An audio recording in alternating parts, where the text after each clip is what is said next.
All right, so just kind of following off of part two. This is part three, and we're going to do some simple renderings. Uh, following the instructions from the previous two videos, you should end up probably with something similar to this. And the first thing you will kind of want to do is actually name and separate these layers properly. So, for example, the sort of glass layer that we have here, which is on this lavender layer, layer 3, I'm going to check by turning things on and off. This, I would name it glass, right?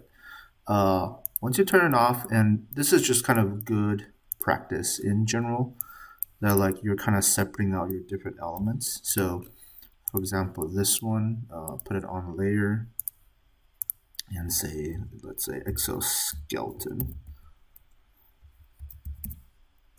right? Change object layer.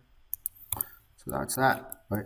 And then everything else here, put it on, let's say this layer and call it for slabs. All right. Now, I know this tower, in this case, is probably missing a core. For the twisty ones, you may not need it, but if you can, try putting one in there. All right. So these are the three that we'll need. Any sort of extraneous layers that are not being used, you can use the purge command to kind of purge any unused layers, and you'll see like any sort of empty layers that didn't have stuff in there will actually just get deleted. All right, so we're just left with the default layer and the ones that we've kind of actually named. All right, so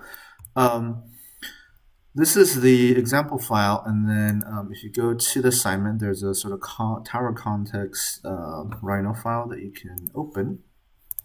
And when you open it, it should look like this. Okay, this is dummy tower that I kind of placed in there. I have two views set up. One that is a tower street view, which is the one that we are just looking at, and one that is a abstract view, which is kind of a more flying overhead view, right? This is kind of a dummy, city context. Okay, so what you, in your case, what you'll want to do is actually just take these guys, right? Control C, copy. Come over here, Control V, and you'll see it plop in somewhere. Okay. Now for this, notice that this big circle is actually locked, so you can't actually select it. Right.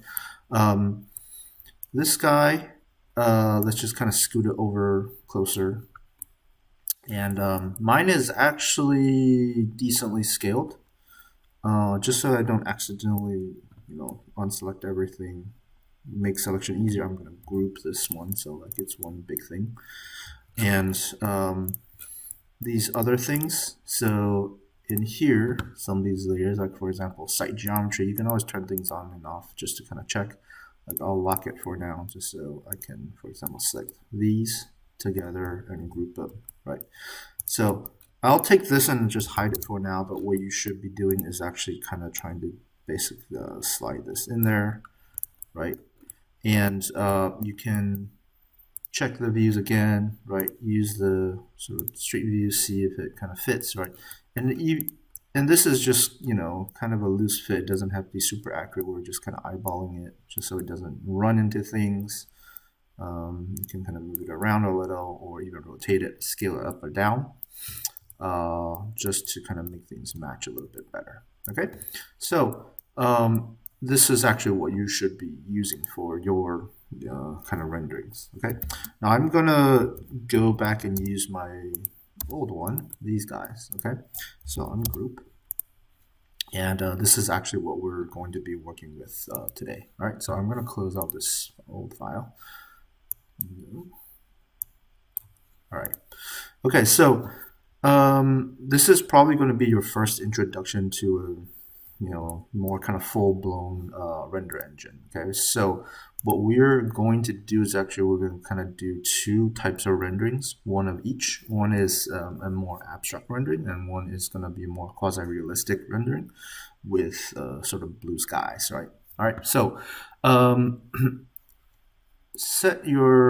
we can kind of set our view first to the abstract view. This is the view that we'll be using for the sort of more abstract rendering, let's say just like black and white. And One thing I want to point out is that in this file, there's a sort of ground layer right here that's locked, right, which is this. You can turn it on and off, right? This actually is a really, really big circle, right? As you can see, it's a really, really big plane.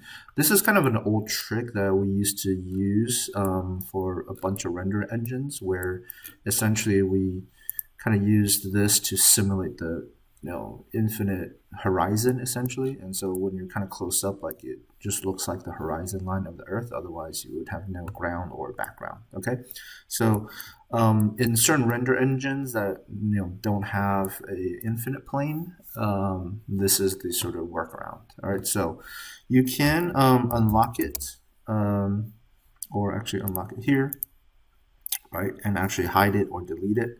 Just because the render engine that we're using, Vray, just so happens that it does have an infinite plane. So if you go and here, up here in your sort of render dialog, sort of pull down, in the render menu, you should make sure to switch this over from, it should be by default on the lab computer set to Rhino render, switch it over to Vray for Rhino, right? So switch it over.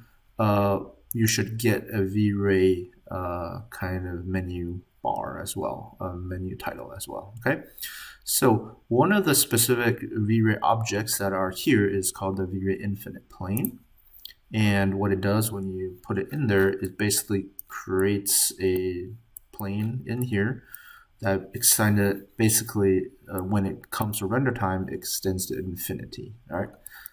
We can still select it, so I would also still again change object layer, put it on the ground layer, lock it so you don't select it accidentally. You can still turn it on and off, right? So just make sure you kind of swap out for the Vray infinite plane, right? So we're going back to the abstract view, and so under the Vray pullout, the thing you'll probably be using the most is this guy, the asset editor. All right, so the asset editor will pull out its own kind of little special dialog box. Sometimes you'll see the toolbars here as well, right? This is the asset editor window and some other other icons there, but primarily we'll work here for now. Note that there's a little kind of tiny arrow flyout that actually pulls out more options, sometimes on both sides. So just pay attention. Some of these categories have like arrows on both sides, like this one, right, has another arrow there. Okay, so like sometimes you can't find stuff, that's why, right? This is probably more the standard view we'll be working with. Okay, now on your computers in the lab, check this setting in particular, that your render engine is set to the CPU one, so it's highlighted like this one. There are no GPUs on those computers, so you won't be able to use GPUs. For computers that do have GPUs, you can use the GPU render. It will speed things up, and you can actually choose.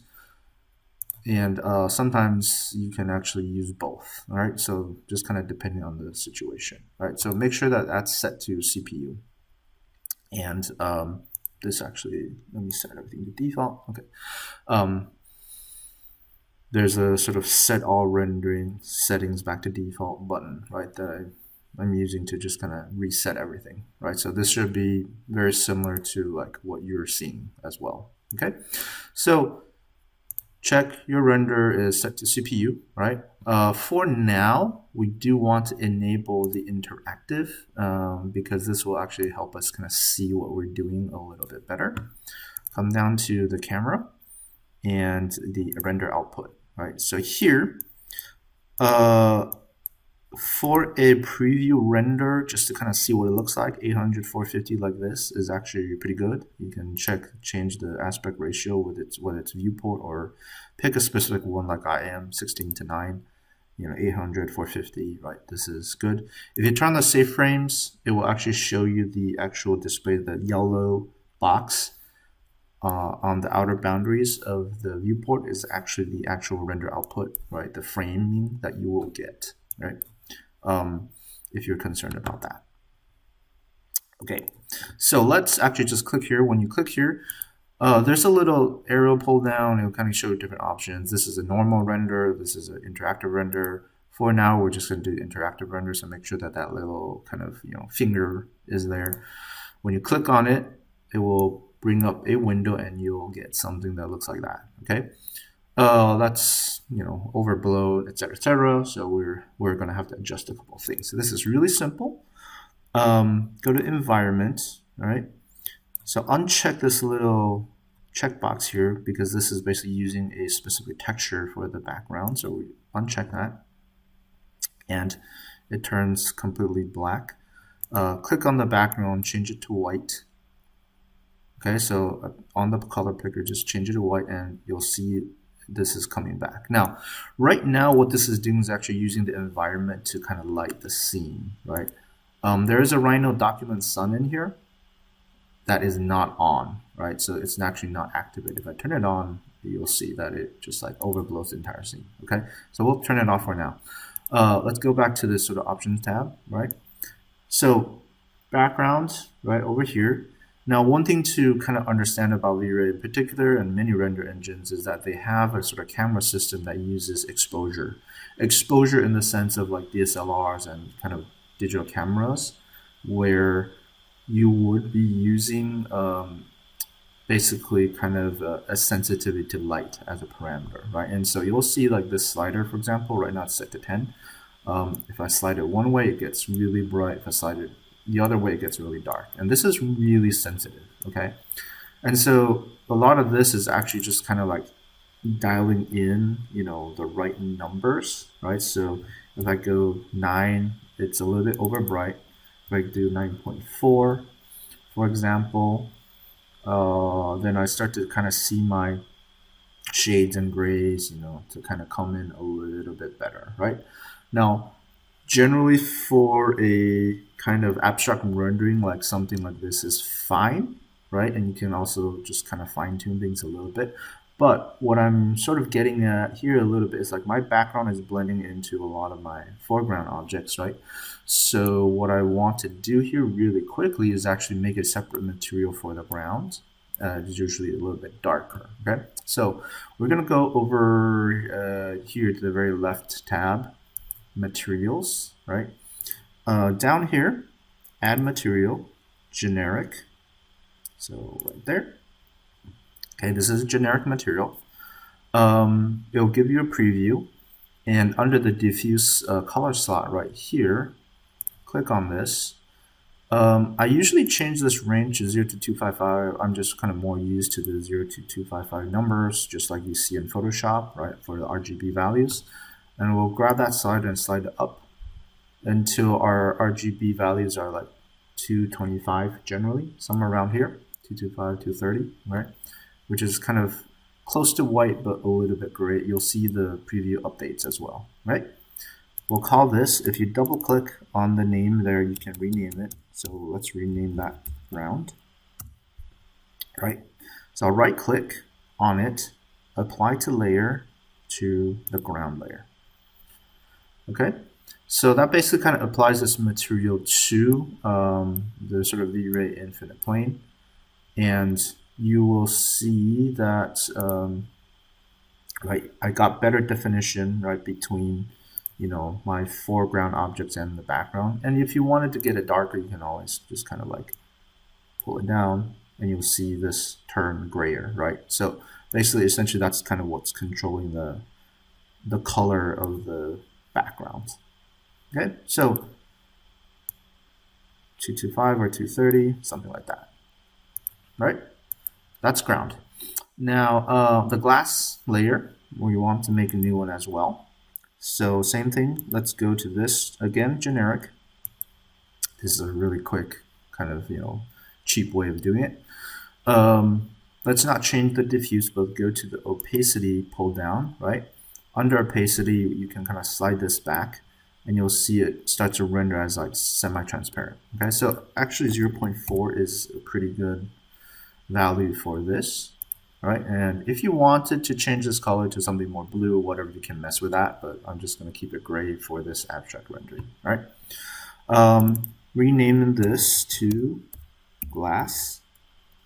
Okay, right click, apply to layer, glass. You'll see this glass come in, right? And there's transparency now, right? One thing to note is that whenever you start to put anything like glass that has transparency, reflection, refraction, it takes longer to render, and you'll see more noise, right? More kind of pixelization noise sort of close by in the reflections on the surfaces, adjacent to glass. Okay, so it's just something that sometimes like glass is like the last material I kind of put in, just because it takes longer to compute. All right. So we're good with that. Let's go back here, kind of see this. One thing you'll also notice or realize is that I can actually, we were able to control the sort of ground color, right? We're controlling the general exposure, right, of the image by using the camera. You can also kind of change the background intensity using this multiplier. So like, for example, if I do 1.2, right, the scene generally just kind of gets brighter a little bit and the background gets lighter, right? You can always, if you really wanted to kind of replace the entire background with something, it's pretty easy to select. There are actually ways to use the channels in here to do selection filters, but we'll kind of skip that for now. But let's say I did 1.2 here. So, this is actually generally, I'm okay with this as a preview. Okay, so I'm going to stop it here. That's a little stop button. Close it. And essentially, if you look at the assignment, I'm asking you for render output that's a little bit bigger, right? So you can kind of close these tabs for now. But here, right, you can decide if you want to do 2400 or 1600. I'm just going to do 1600 here in the interest of time, tab, and this should actually automatically kind of rematch 16:9 ratio. Okay, so this is the size of our final rendering, right? And under here, interactive, I'm going to toggle it over to non-interactive. So this is a production render. Progressive, quality medium, we can roll it with that for now. There are a lot of settings here to mess with, but generally for this stage under the global illumination file, we'll just use brute force and light cache for the secondary rays. We'll kind of talk about this more, but this is just to kind of get your feet wet, right? So with these settings, just click here, and what you get is a much bigger window, right? 1600 wide. Doing this sort of more progressive passes, you'll see down here, it will be giving you kind of a progress readout. This should be somewhere, I don't know, 30 seconds to a minute or so. Shouldn't take too long, all right? And finished, all right? So that was pretty quick. And you can kind of zoom in. This is about, and this is 200%. So 100%, that's like the actual pixel size, right? 100%. You zoom in a little bit, you'll see there's a little bit of noise. So sometimes, particularly for these abstract renderings, one setting I like to turn on is the Denoiser, which essentially with glass and things that kind of cause that pixelization, let's toggle it on. What it does is actually kind of smooths things out and blends things with a trade-off, meaning that sometimes, depending on the situation, you'll get a loss of detail. But that's pretty rare for these kinds of abstract renderings. Generally, you don't have like really small, intricate, fine detail. And so it's actually a good idea to have that denoiser on, and it will give you kind of much smoother, higher quality rendering with less noise after it does that. Do you see that? It did a denoising pass, and it kind of smoothed a lot of things out, right? So this is kind of like the abstract style rendering. So you can click your save, current channel, and just name it. This is a PNG, as we've kind of say. I actually had one earlier, so just name it rendering one abstract, right? Rendering one abstracts.png, okay, and just save it. All right. So what you'll eventually learn is that a lot of these renderings, for example, like you'll see things like this, like these actually have a lot of different channels. So this is the alpha channel, right, which can be used to cut out the background in Photoshop. Right? You can save these as separate images and kind of composite them in Photoshop. eventually, if we turn it on, we can actually turn on things that like tell us like Z height, depth, normals, right? Materials actually is the most useful one eventually, because then you can like select things in an image using the color and then be able to like apply Photoshop effects to them for post-processing. Okay, so but we were just kind of saving the sort of RGB channel here. All right, so that's the first one, which is kind of the abstract render. All right, so let's switch our view, set view to the Tower Street view. So this view, and let's actually bump our resolution back down to 800 for preview, and toggle on the interactive rendering again, right? So the sort of street view kind of looks like this. One thing you'll notice, right, right off the bat, I didn't change any settings besides, right, our rendering output, that's like sometimes when you kind of switch cameras or views, unless the sort of scene is lit very evenly like this, because we're actually just using the background to light it, that you might have to adjust the exposure between different camera views, especially if it's an outside versus inside sort of situation, like interiors. Like your exposure value is gonna, have to be, a lot brighter, basically, right?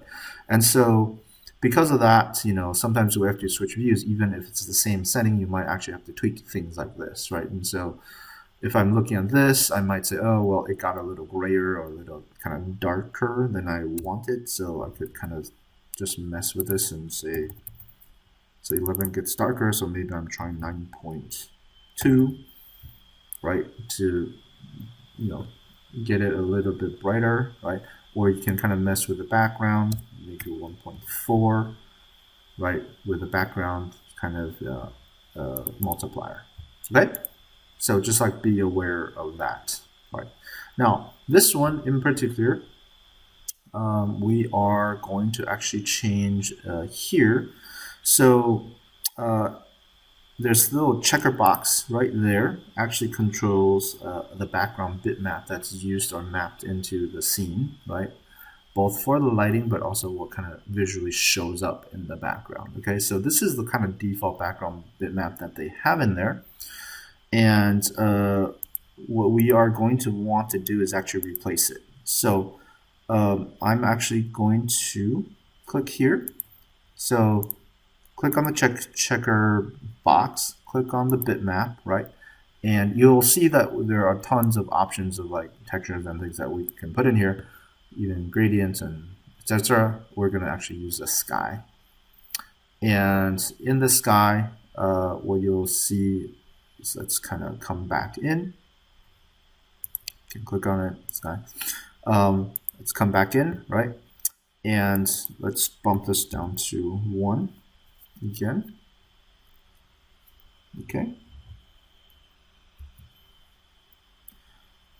Okay, and recheck the click box. Okay, so as soon as you recheck the click box, right, you'll see like things turning blue. Okay, and this multiplier, I would reset this back to 1. Everything's kind of overblown, crazy overblown. Exposure value, let's reset this to, let's try 12. Okay, so this is a bit closer, right? 13.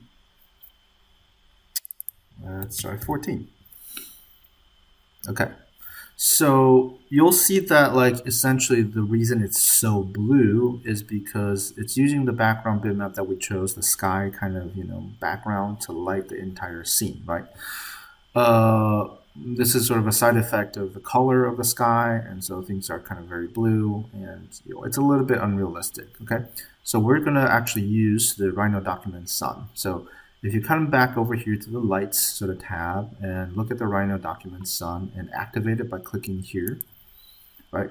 We're getting more white light back, right? So this is the color of the Rhino document Sun, intensity, blah, blah, blah, this sort of stuff. And as soon as it activates it, it looks much more normal now, okay? So let's go back here. And this actually, setting-wise, looks kind of decent to me, right? 14 as the EV value, 1 in your background multiplier. This just basically at this point kind of just controls like how bright, this sort of background is. So you can mess with it just to kind of get a sense, right? You'll see, okay, if you want to kind of like darker, moodier sky here, or even lower, right, then you can kind of change this value. But, one is kind of like, okay, it's a sunny day out, right? Now, last thing I want to kind of mess around with a little bit is the sun position, right? And so here, we can go to render, panels, sun, right here, okay? And this will come in like below the Vray asset editor, so you might have to kind of like move things around or like minimize this to like get it to show up here, right? So this is the panel. Should be on. If you turn it off, the sun will go off, right? It's the same toggle as the one inside here. This is the same toggle. Manual control is on because otherwise it actually kind of maps to geographic location and time. If you wanted to be absolutely accurate about where this is, you could do that. Like not Nashville, Tennessee, but let's see. Do we have Florida?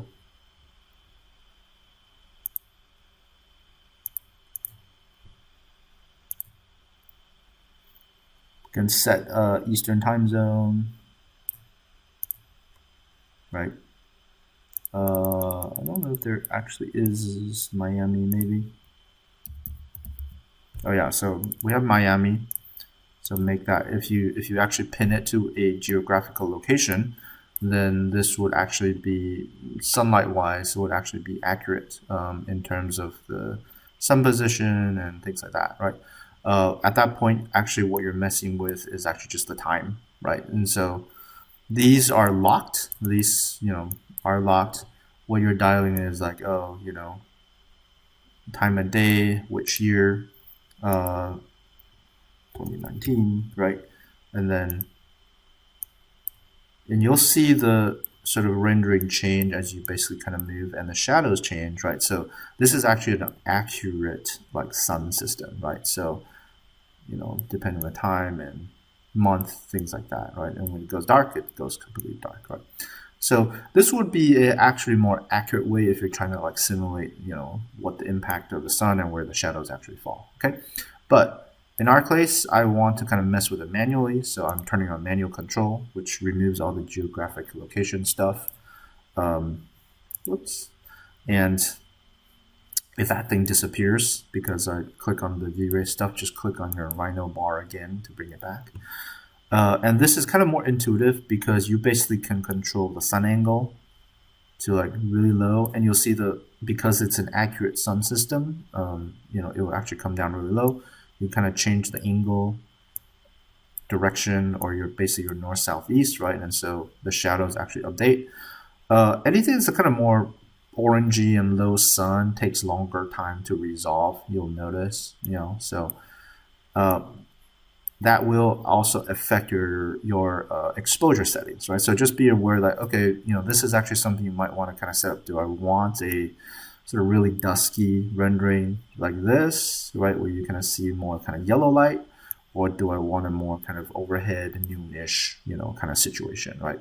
Figure that out first, and then go back in here to the Vray kind of fly out to mess with the exposure values to get things a bit more under control, right? So what we should be doing here, let me hide that, and what you'll see is that I can kind of, let me pick one where it's like a bit more obvious, so that you'll see that I can actually manipulate my shadows right here just by kind of changing the sun position, like where the shadows are falling or which direction they're coming from, things like that.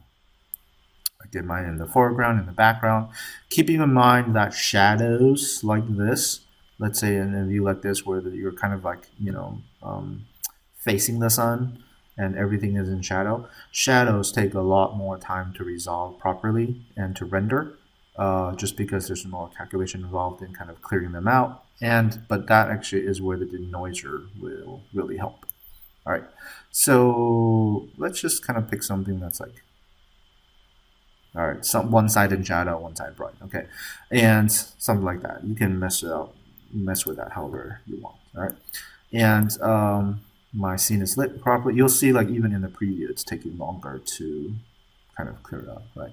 And if I one thing I usually do here, if you have your cursor over any sort of spot here, right, and with these renderings, in terms of exposure, generally what we're shooting for is actually to not overexpose the whole thing, meaning that the brightest spots, like these faces, right, and like here, right, are probably like pure white. If you right-click on a pixel and you move it around, on the upper left, you'll see the color 8-bit 255 255 255. That's pure white, right, or FFFFF, right, in hexadecimal. These basically kind of represent colors, right? So as you move around, it will give you color values, right? So the brightest points in your scene should basically be 2.5, like at most bright white. You don't want like everything else to be overblown. So like, oh, let's assume these are the brightest parts. If they're white, fine. But everything else should not be white, okay? So 14 might actually be a tad bit high here. So I would start to like back it down a little. Oops, sorry. 14.5. See to like see how that works out. But that's about the threshold. I think like 14 would be in this case, specific case, about as bright as you could go. Right. But now, for example, here this is like these bright spots. Some of these are kind of 247, 224, right? Mixing in, meaning that okay, not the entire plane is blown out white, and you're starting to get a bit more nuance eventually when we get to the actual rendering. Okay, so something around here, 14.5 seems to be a decent value for this. Okay, so same thing. We'll stop this. Go around here. That's okay. Let's go to our render output. Right, change this to 1600. Okay, 900. Okay. Disable the interactive, right? If you want, you can disable the progressive. You'll actually see the little render buckets kind of running around. I would keep the medium quality to medium for now. I mean, you can mess it with it if you want to do high. It would just like take longer. Medium, I think for this is fine. For a kind of more simple rendering, medium should be okay. So let's try that, and it should pop up. It'll do the sort of like pre-caching pass, and then these actually are the render buckets. Each one is a thread on your computer. So my laptop has 6 cores, 12 threads.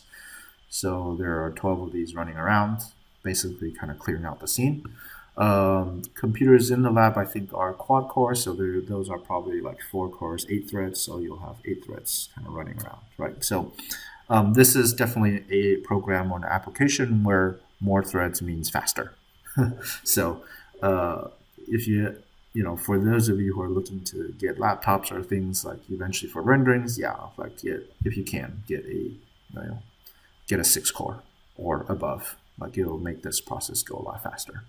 So while we were talking about that got done, right? Finished. Actually, I forgot I did have the denoiser on, so great. I don't have to redo that again. So at 100%, like so, you get nice, kind of sheen, clean shadows. There's a little bit, you get a hint of the transparency of the windows and things like that. I might actually would be tempted to kind of bump the transparency of those windows a bit more down from 0.4 to 0.2, just so you can see better into them. But you can mess around with that like however much you like, right? So this save, rendering to,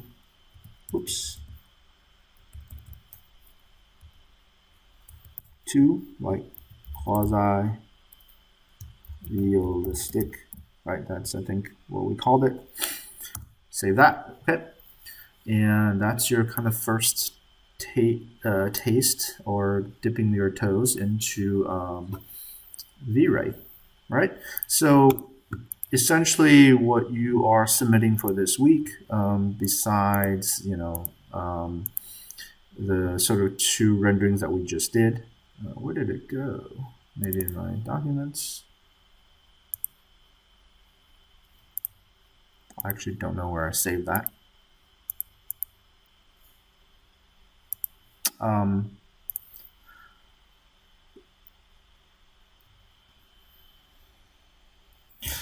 So what you have are basically these two renderings, this one and this one, right? Obviously with your own kind of like toasty loft tower. These aren't showing up correctly because it's a PNG and like it actually, the Windows kind of photo viewer doesn't show PNGs properly, and so it has that pop out, right? The transparency doesn't work. Oh, I just wanted to actually mention that earlier on in the video, I was actually saving the wrong channel. I was actually saving this effects result channel. You should be saving the RGB color channel.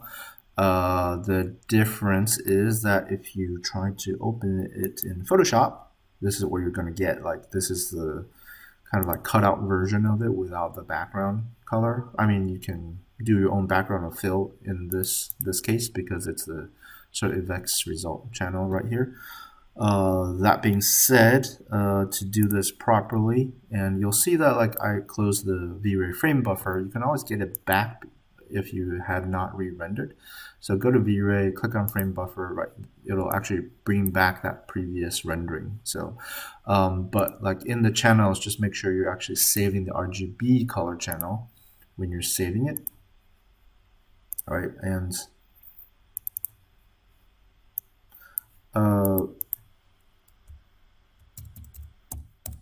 you may have to change this actually to a JPEG.